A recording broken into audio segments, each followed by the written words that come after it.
Welcome back to another frightful episode of Tales After Dark. Now available on Apple Podcast, Google Podcast, Spotify, and get even more content on YouTube and Instagram. We love all things spooky around here. This podcast gets you inside the world's most treacherous cult crimes, explores haunted history all over the world, shares personal paranormal experiences, and more. Here's your spooktacular host, Emma Dawn.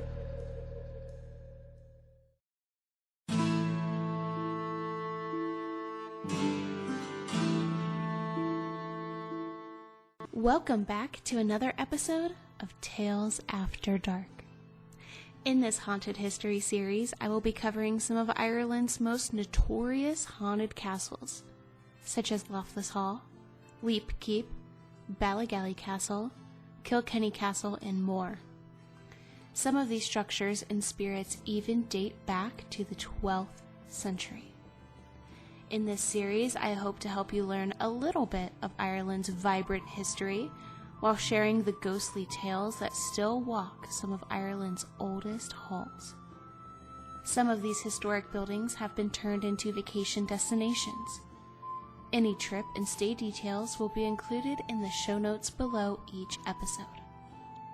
Maybe you'll be inspired to patron Ireland's most haunted castles for yourself.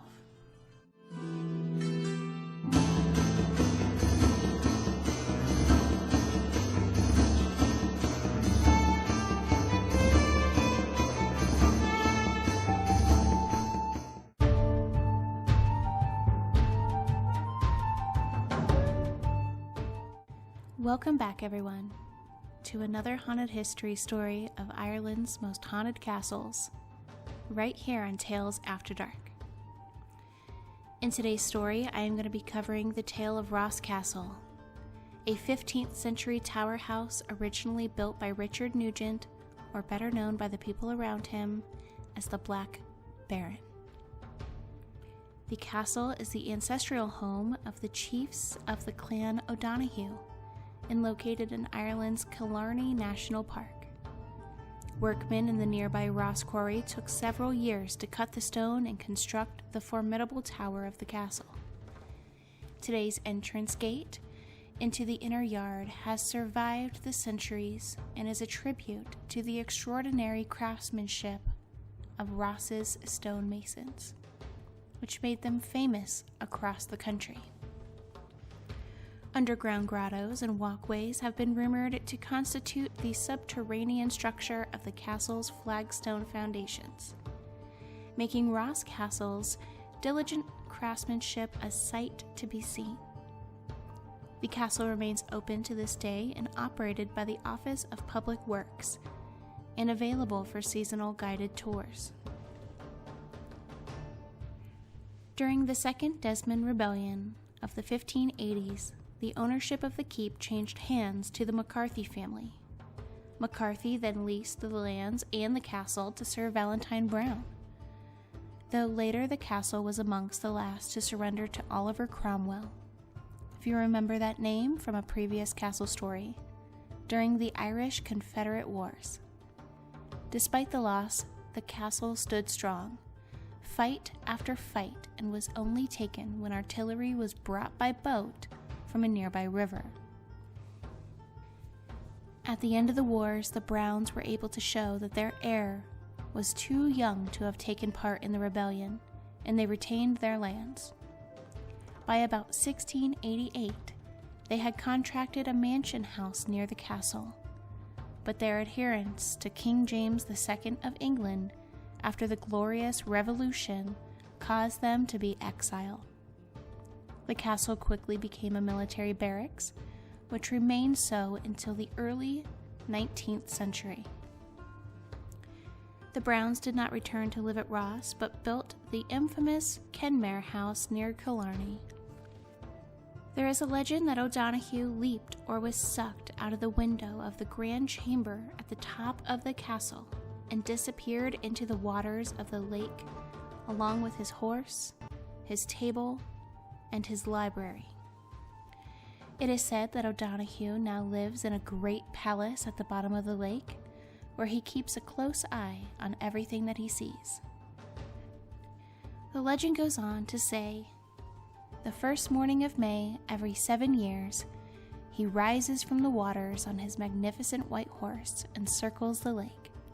Anyone catching a glimpse of him is said to be assured of good fortune for the rest of their lives. Another tale of Ross Castle is one that the Black Baron had only a daughter, Sabina. She grew up to be a beautiful young woman who spent much of her youth at the shores of Lough Sheelin, near the castle, in the charming scenery of the Irish countryside.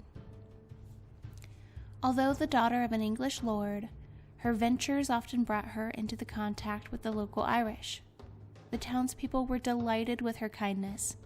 Commonly, she would have a governess occupying her, but every now and then she would manage to get away without being watched.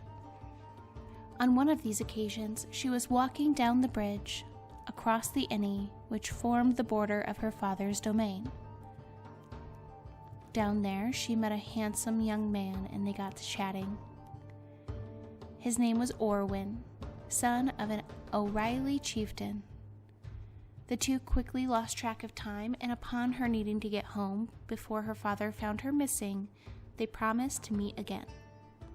More and more often, they would meet in secrecy, since it was unprecedented for the daughter of an English lord to visit with the son of an Irish chieftain. They soon fell deeply in love. Time passed, and they talked about getting married and spending their lives together. But their families were foes, waging war on one another time and time again. Orwin and Sabina grew desperate. Their commitment to each other was stronger than their families' quarrels and the politics that their lives were embroiled in. Without any hope in sight, one day they decided to elope. Without any future for them in the land that they both called home, they had to say farewell and leave to start their own life together. One night they met again in secrecy. They boarded a boat down by the shore and started to row across the lake. As they were well on their way, a sudden storm came up and caught them by surprise. The storm moved them off course, and Orwin struggled as the storm grew stronger. A heavy gust and a sudden swell caught the boat and overturned it. While Sabina was rescued but did not wake for 3 days, Orwin was taken by the water, his body eventually being retrieved from the Lough's wet grave.